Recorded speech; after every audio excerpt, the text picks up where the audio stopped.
ao homem que venceu a Volta da França. Campeão A aceleração de Lance Armstrong é absolutamente assustadora aqui. ou ladrão? Eles disseram, é impossível. Ele deve estar fazendo alguma coisa.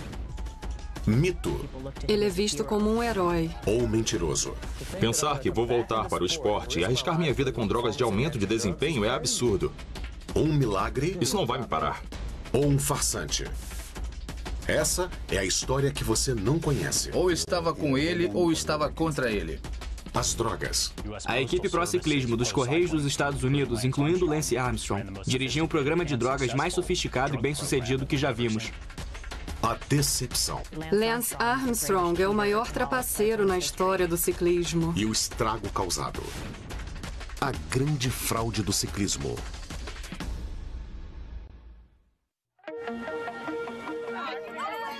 Lance Armstrong. Uma história americana de sucesso.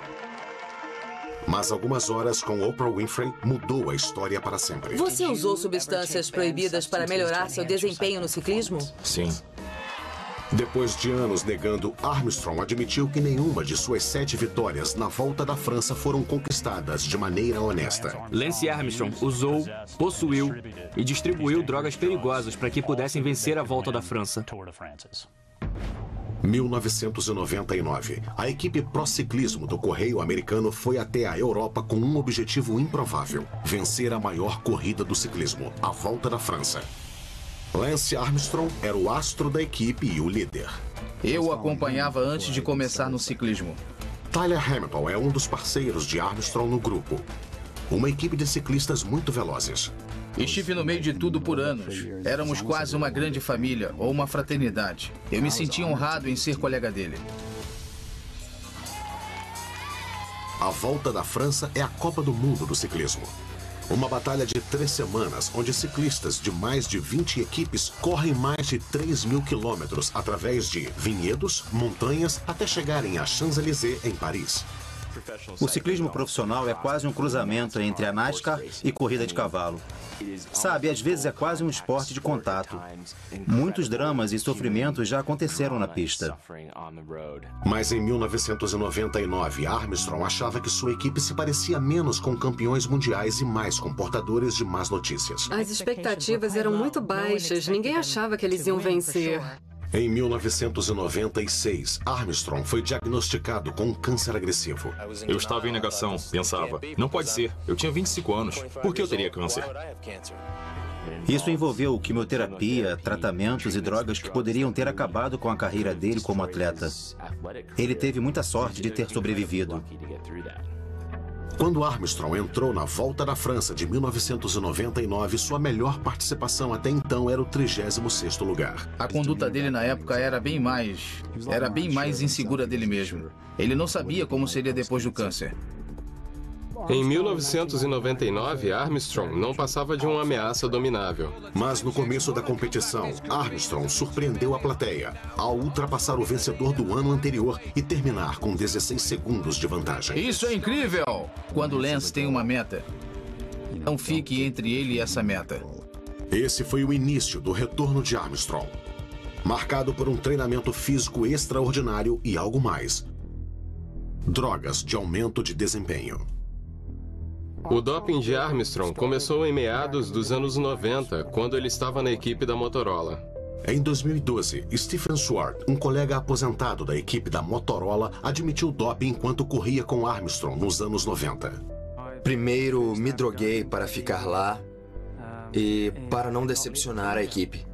Segundo Swart, ele, Lance Armstrong e outros colegas de equipe falavam sobre e usavam substâncias proibidas. As conversas que tive com Armstrong sobre doping eram basicamente na bicicleta, em treinamentos. Havia um papo rolando sobre entrar no programa da EPO. Os ciclistas usavam drogas secretamente para superar seus limites físicos, desde que o ciclismo se tornou um esporte. Mas em 1998, a extensão do doping no ciclismo profissional foi exposta ao mundo. No começo daquela edição da Volta da França, a polícia de fronteira encontrou um baú cheio de substâncias proibidas em um carro que pertencia a uma equipe de ciclistas franceses. No ano seguinte, os organizadores da corrida tentaram superar o escândalo e batizaram a corrida de 1999 como a Volta da Renovação. Mas, segundo alguns de seus colegas de equipe, em um relatório divulgado pela agência americana de antidoping, USADA, Armstrong insistiu que eles usassem. Convencido de que sabia o que era preciso para vencer a Volta da França de 1999, Armstrong montou a melhor equipe possível.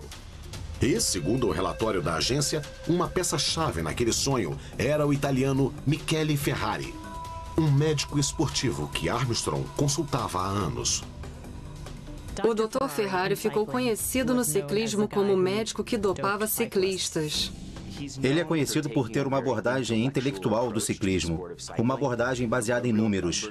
Ele adorava planilhas, ele gosta de analisar números. Mas ele também é acusado por outros de usar métodos questionáveis. Apesar de sua reputação, Ferrari insiste que seu programa é legítimo. Segundo o relatório do USADA, alguns integrantes da equipe do Correio Americano disseram que Ferrari os ajudava a usar substâncias proibidas. Tyler Hamilton é um desses ciclistas. Tudo começou com uma simples pílula vermelha de testosterona. Eu não queria ir contra todos. A Volta da França estava bem perto. Eu sabia que se quisesse fazer parte da equipe que ia participar da competição, aquilo seria um fator decisivo. Ciclistas idealistas como Hamilton se viram em uma situação difícil. Basicamente, você recebia injeções de vitaminas no começo e era ensinado a injetar B12 nas veias. Eles sabiam usar seringas com facilidade. O estranho é que eles sempre diziam, todo mundo faz isso, como a gente ouve na escola. Mesmo para atletas em condições excelentes, corridas de bicicleta agridem o corpo. Substâncias proibidas como a cortisona, testosterona e hormônio de crescimento ajudam a reduzir a dor e estimulam o crescimento muscular.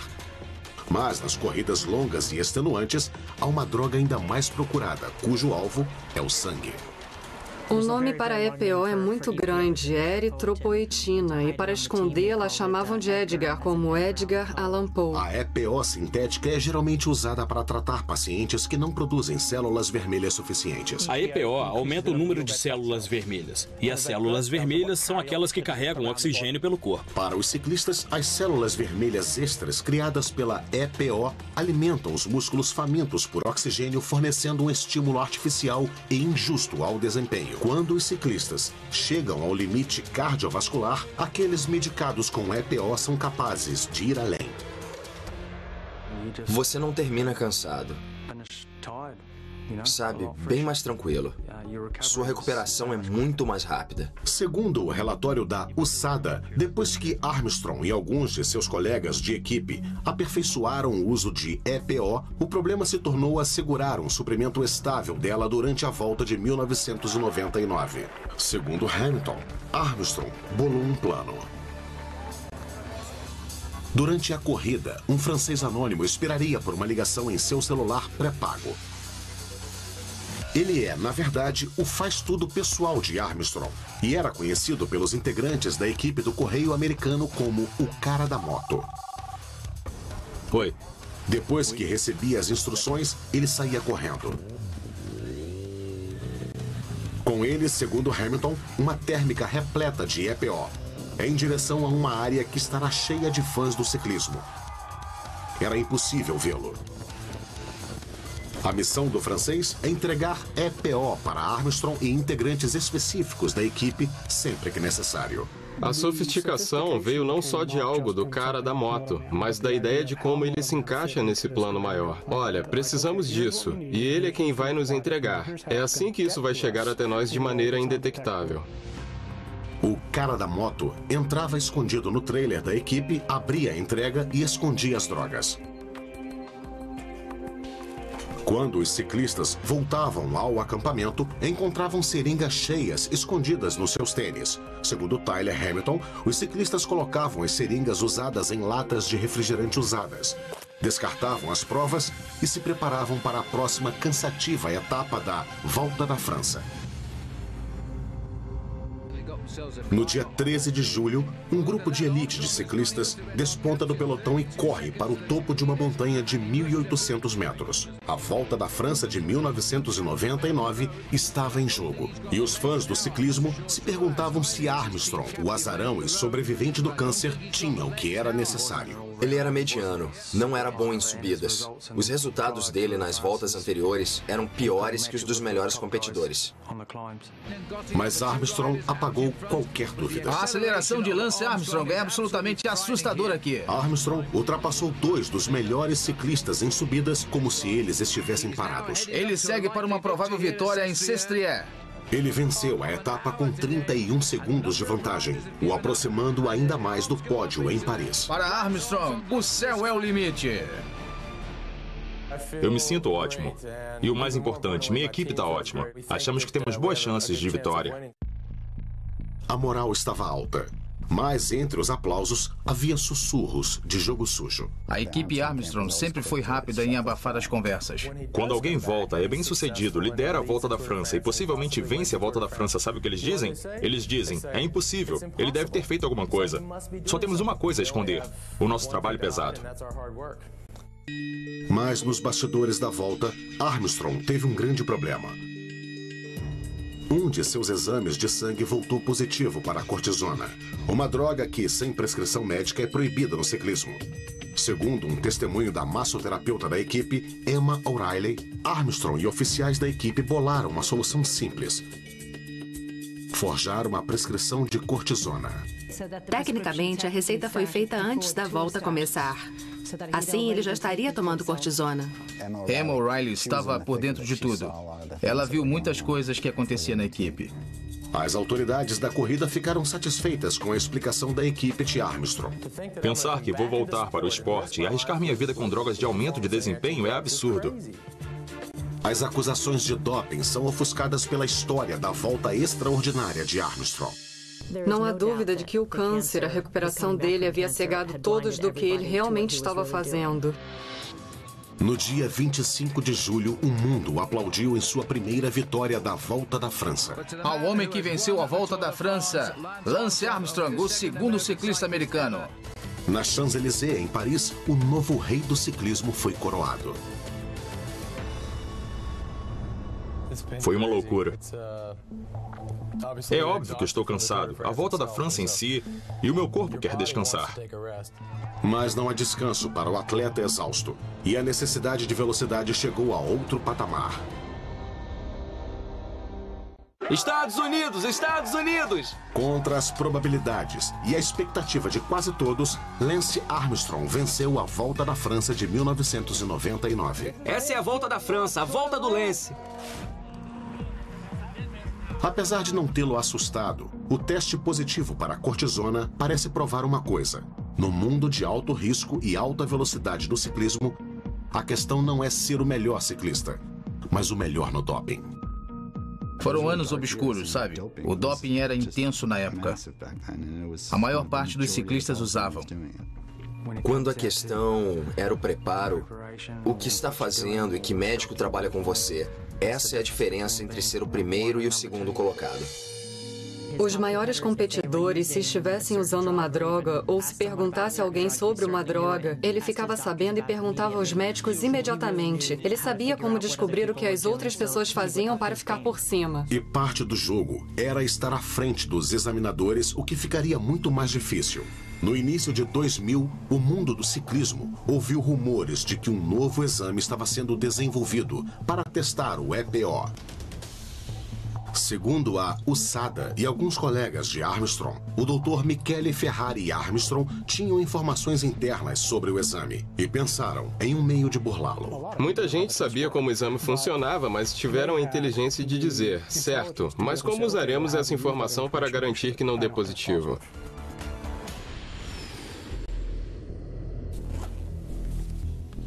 Segundo Hamilton, no verão do ano 2000, em um discreto hotel praiano em Valência, na Espanha, Armstrong, Hamilton e outro integrante da equipe se preparavam para o primeiro passo de uma transfusão de sangue. Eles retirariam o próprio sangue e depois, durante a volta, o recolocariam para receberem uma dose extra de células vermelhas. O processo de retirar o próprio sangue não é novo, mas seu uso para aumentar artificialmente o desempenho foi proibido desde 1986. Receber transfusões em quartos de hotel. Isso é algo muito sombrio. Depois de cerca de 1 hora, bolsas de sangue quente eram colocadas em coolers e armazenadas. Segundo Hamilton, algumas semanas depois, no 11º dia da Volta da França do ano 2000, os mesmos 3 ciclistas entraram em outro quarto de hotel, mas esse perto de Mont Ventoux, França. Eles pegavam um cabide no guarda-roupa e penduravam as bolsas de sangue de um gancho de quadro na parede. Se deitavam na cama e faziam a transfusão. Em menos de 30 minutos, o sangue que tiraram na Espanha estava de volta em seus corpos. Tyler Hamilton descreveu que teve a sensação de um líquido frio entrando em seu corpo. Os corpos dos ciclistas, tendo naturalmente recriado o sangue que perderam na Espanha semanas antes, receberam novamente trilhões de células vermelhas a mais carregadas de oxigênio. Receber mais sangue do que se tem no momento é a melhor maneira de melhorar seu desempenho. O EPO leva muito tempo. Com a transfusão de sangue, pá, é na hora. E diferente do EPO, doping com seu próprio sangue é quase indetectável. 13 de julho, 2 dias depois que Armstrong e seus colegas supostamente receberam seu próprio sangue de volta, saíram em direção a uma grande montanha, que Armstrong esperava fazer parte de sua segunda vitória da Volta da França. Cada montanha que eles venciam era um passo mais perto de Paris. Mais uma vez, Armstrong dá seu show. E vejam só isso, Armstrong, eu não esperava por essa. Uric não fez nada sobre isso. Ele viu a velocidade e a aceleração. Ele está perseguindo só um homem na pista, o homem de camiseta rosa. Ele alcança um dos melhores ciclistas de subida, o italiano Marco Pantani, que foi desqualificado de uma corrida anterior por valores sanguíneos irregulares. Ele deu uma bela olhada para o Marco, quase dizendo: vai para o banco de trás, Marco, segura essa se puder. Os ciclistas correram pela montanha de 1.800 metros de altura. Foi um momento extraordinário. Acho que ninguém se sairia tão bem naquela montanha sem doping.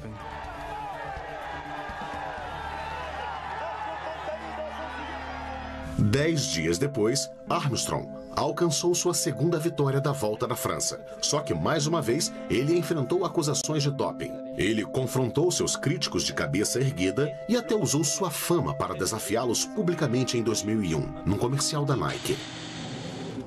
Todo mundo quer saber o que eu uso. O que eu uso? Eu uso minha bicicleta e treino com ela 6 horas por dia. O que você usa? Betsy Andreu, esposa do ciclista Frank Andreu e ex-integrante do círculo íntimo de Armstrong, testemunhou suas táticas em primeira mão. Lance se apoiou muito na mídia e nos políticos. Ele ficou íntimo de políticos e pessoas no poder. E assim, construiu seu império. Quando uma acusação sobre doping na carreira dele vinha à tona, essas acusações logo eram abafadas. Armstrong é muito persuasivo. Por que eu correria esse risco? Eu tenho tudo que eu preciso. Tenho dinheiro, tenho contratos, tenho família. Tenho o nome da minha família.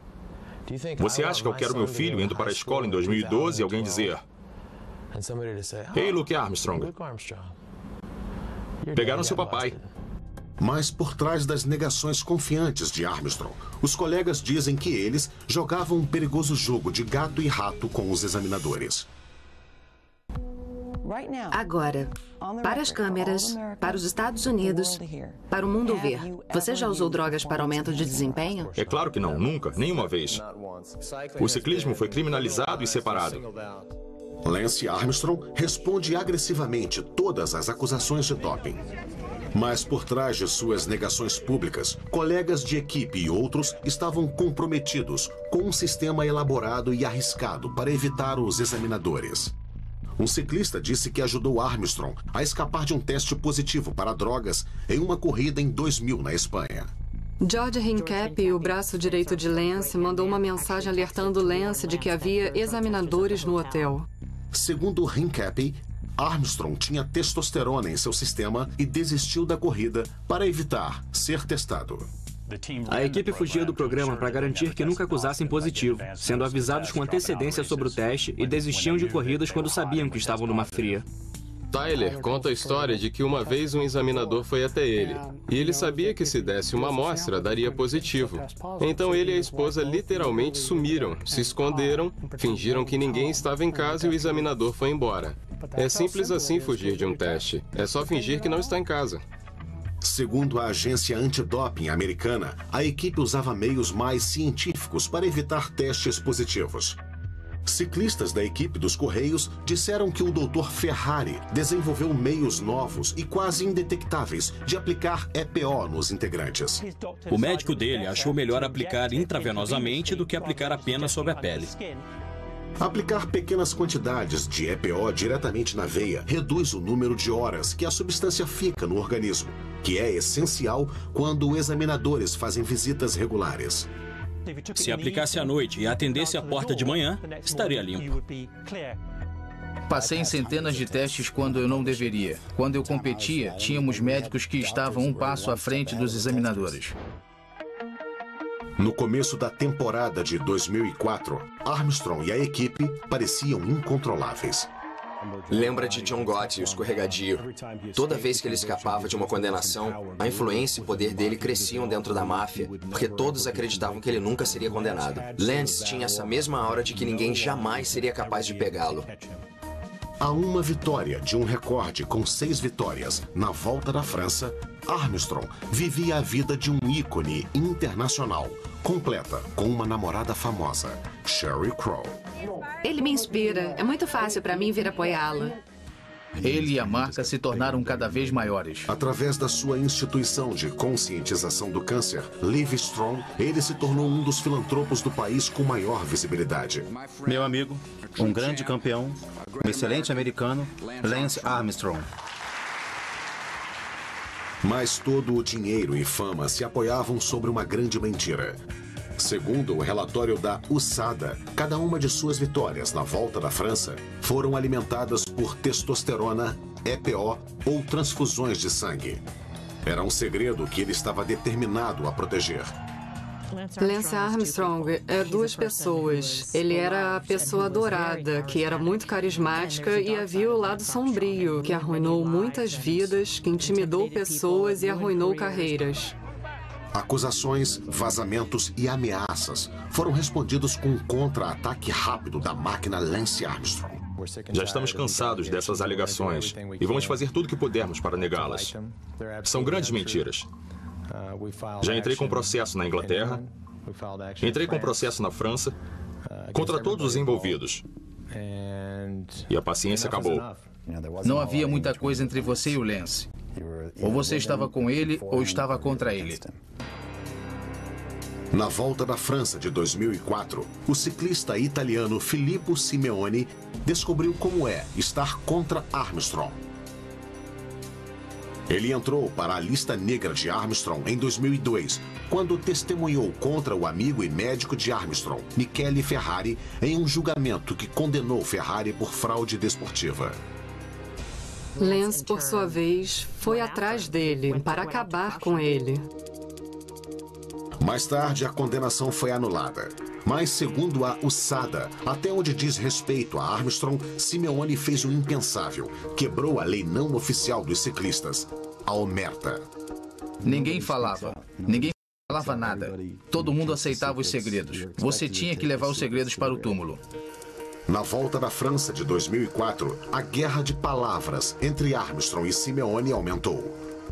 Durante a 18ª etapa, Simeoni se separou do pelotão e se uniu a um grupo separado. Armstrong, já muito à frente no tempo total, arriscou sua participação na volta ao desperdiçar energia perseguindo Simeoni. Eu nunca vi isso. Simeoni olhando sobre os ombros e dizendo: eu não acredito que Lance está comigo. Nunca aconteceu de uma camiseta amarela, o líder da corrida, avançar tão tarde na corrida e em uma etapa tão irrelevante.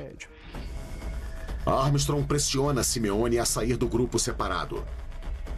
Surpreendentemente, acatando o poder de Armstrong, Simeoni obedece. As câmeras pegam o último recado de Armstrong com as mãos, aparentemente dizendo a Simeone, boca fechada. Isso ficou para mim como provavelmente um dos momentos mais feios desse esporte. Ele provocava, sabe? Ele tinha muito poder dentro do grupo. E parece que Armstrong faria de tudo para proteger esse poder e eliminar os concorrentes, mesmo que fosse um antigo amigo. Ex-colega de equipe de Armstrong, Tyler Hamilton, na época correndo pela equipe Phonak, foi um dos maiores desafios de Armstrong naquela mesma volta da França.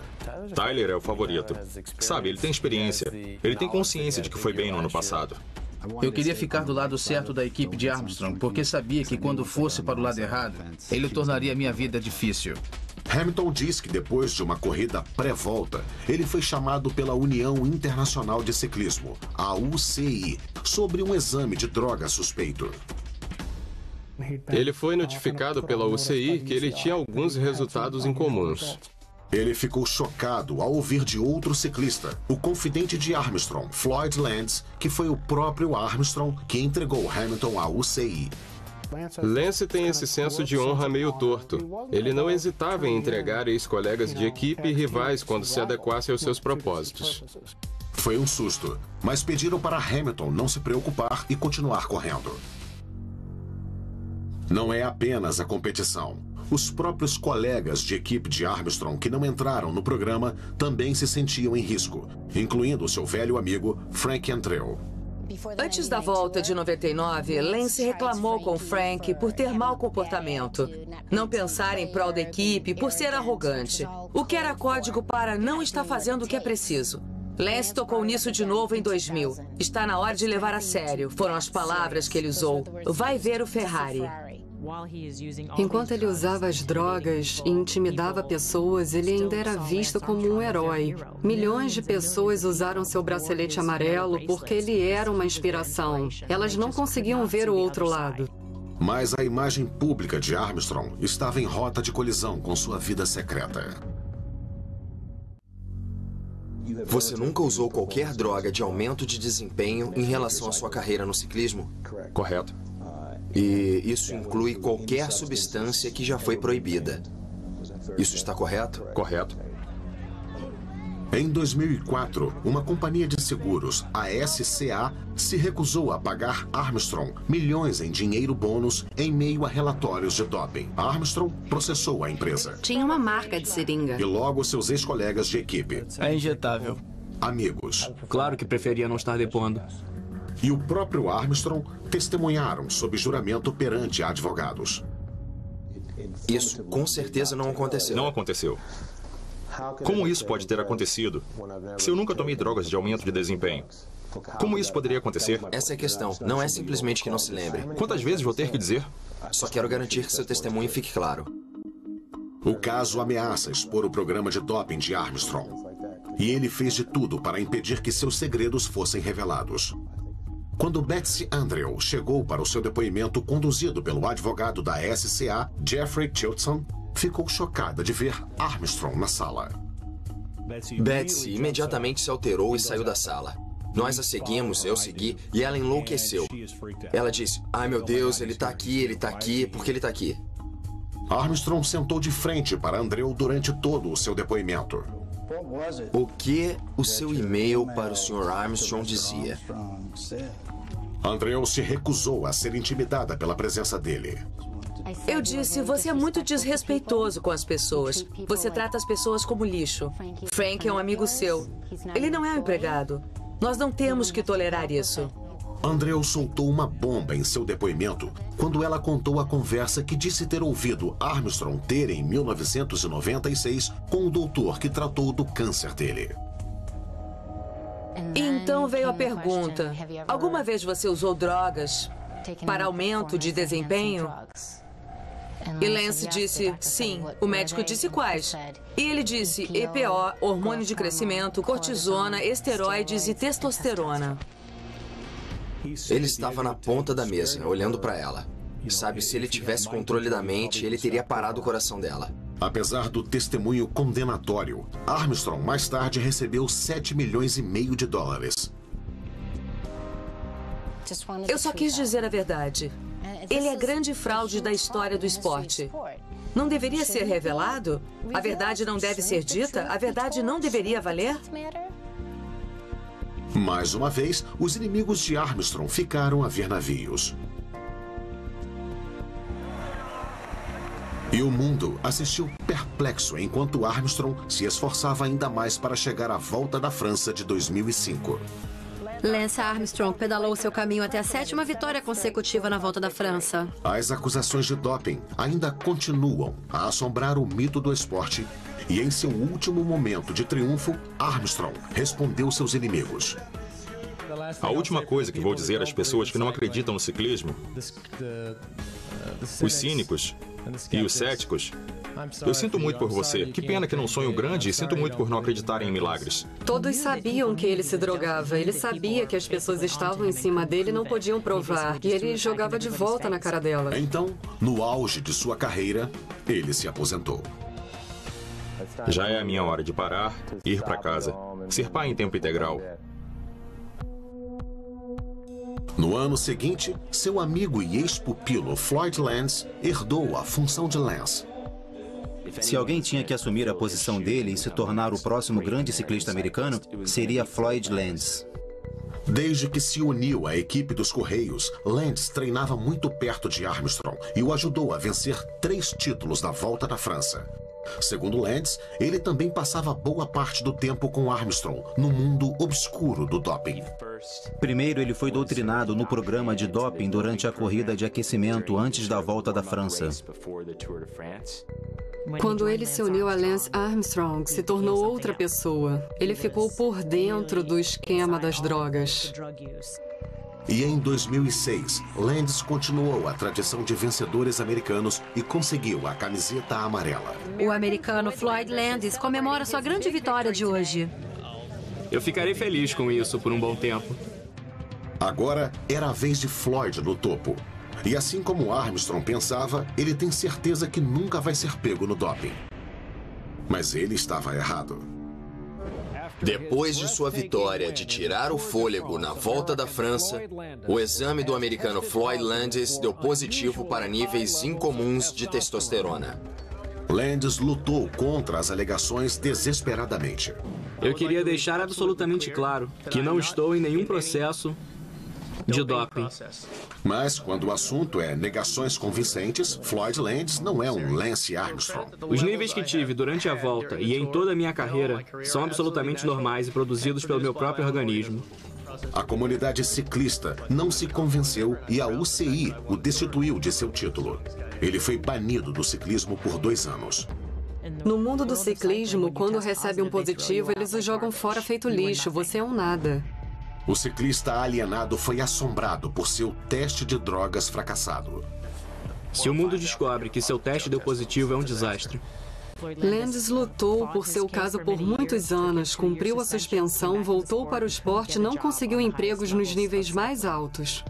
Nem mesmo com seu velho amigo Lance Armstrong, que após 3 anos de aposentadoria, fez um anúncio surpreendente no site da Livestrong.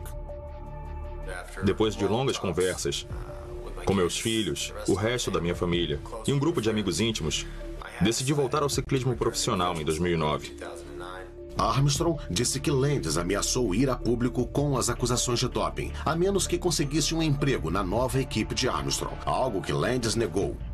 Mesmo assim, Armstrong deu as costas para seu velho amigo. O descaso de Armstrong com Floyd foi um dos piores erros que ele poderia cometer. Eu acho que foi naquele momento que Floyd disse: "Tá legal, que se dane." 4 anos depois de seu momento de glória no topo, Floyd Landis entrou em um restaurante de Beverly Hills e se encontrou com um oficial do ciclismo. Landis colocou um gravador de áudio sobre a mesa, apertou gravar e quebrou o código de silêncio do esporte. Landis se desfez do que ele chamava de anos de mentiras sobre o doping na equipe dos Correios. Meus parabéns ao Landis por finalmente ter contado a verdade. Landis não havia mencionado Lance Armstrong ainda. Mas a história que ele revelou acendeu o fósforo para o incêndio que logo envolveria Armstrong.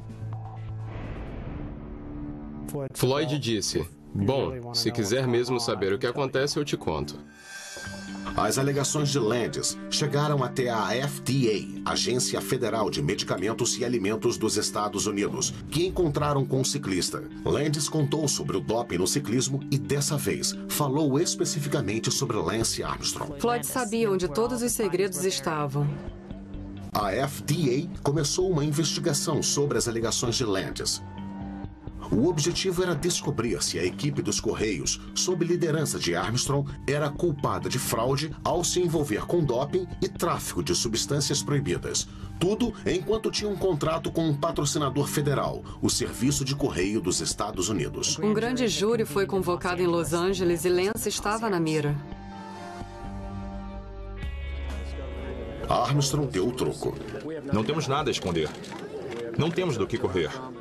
E deu o troco mais agressivamente em Landis.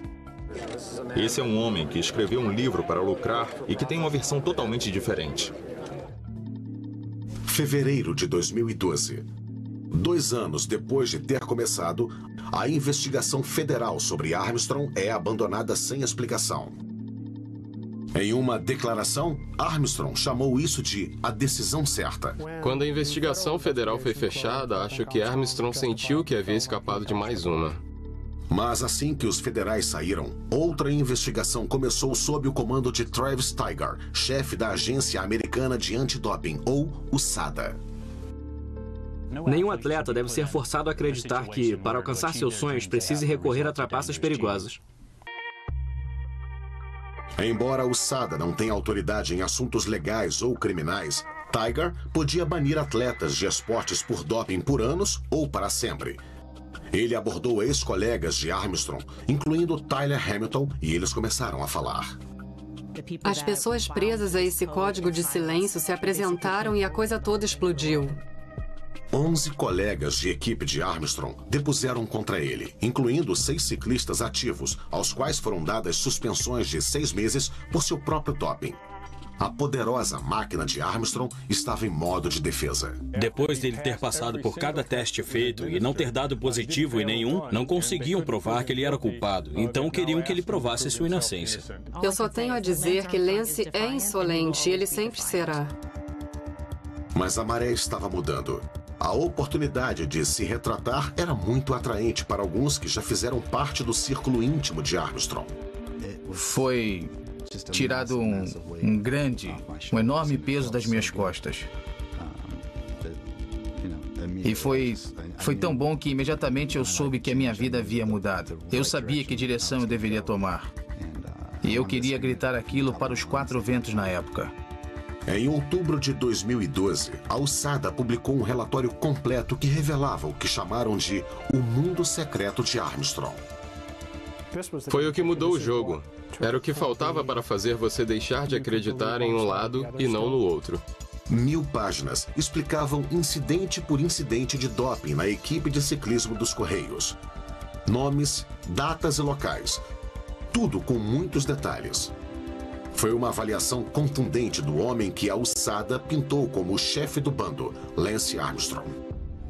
Acho que isso prova sem dúvidas que, infelizmente, a equipe de ciclismo profissional dos Correios, incluindo Lance Armstrong, dirigia um programa de drogas mais sofisticado, profissional e bem-sucedido que já vimos. Lance Armstrong é o maior trapaceiro na história do ciclismo. É óbvio não só pelo número de voltas que ele venceu e pelo seu sucesso, mas pelo número de pessoas que ele agregou ao seu ciclo fraudulento. Eu sempre soube que a verdade viria. Porque é muito grande, mas nunca imaginei que seria desse jeito. Porque nós mesmos fomos surpreendidos por boa parte dela. A magnitude da coisa é de espantar. De espantar. Uma semana depois da publicação do relatório da USADA, Armstrong falou no aniversário de 15 anos da Fundação Livestrong. Tem sido semanas difíceis. Para mim, para minha família, para os meus amigos, para a Fundação. Naquele dia, Tyler Hamilton viu um homem mudado. Eu conheço muito bem. Pude ver que ele estava derrotado. Um homem derrotado. Eu percebi na voz dele. Com o crescimento do escândalo, dia após dia, o mito Armstrong continuava a ser destruído. No dia 22 de outubro, a UCI torna sua desgraça oficial. Armstrong foi destituído de seus 7 títulos da Volta da França. Ele foi banido, não só do ciclismo, mas de todos os esportes oficialmente sancionados. Na primavera de 2012, foi possível para Armstrong vir até a USADA se retratar como seus colegas fizeram e ter uma proibição mais curta. Mas olhando para trás agora, é fácil duvidar das estratégias legais. Eles queriam que eu ganhasse. Mais uma baixa? Patrocinadores como Nike, Oakley, Trek e outros o deixaram, um por um.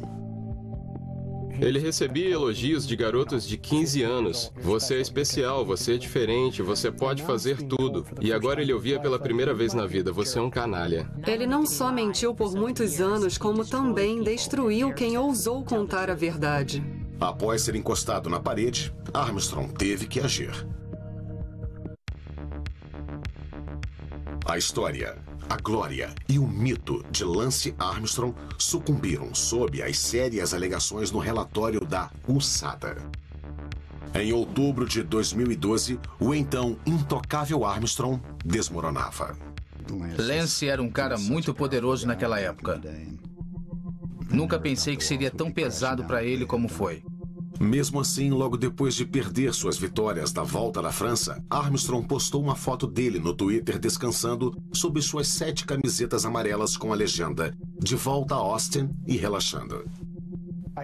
Acho que Armstrong não levou muito a sério até quase o final. Eu acho que ele não viu a ameaça que aquilo era. Mas com o escândalo crescendo, dessa vez Armstrong não pôde rejeitar ou negar a pressão. Em 17 de outubro de 2012, Armstrong se demite como presidente da Livestrong, a organização que alguns chamaram de seu maior legado. Finalmente, em janeiro de 2013, ele resolveu agir. Acho que todos viam que estava por vir, que haveria algum tipo de admissão. Lance Armstrong passou 3 horas com Oprah Winfrey hoje, no que foi descrita como uma entrevista emocionante. Alguns conselheiros foram muito contra ele ir até a Oprah. Outros pensaram, talvez seja bom para a imagem pública dele. Naquela noite de janeiro, milhões assistiram ao redor do mundo quando Oprah foi direto ao ponto. Você usou substâncias proibidas para melhorar seu desempenho no ciclismo? Sim.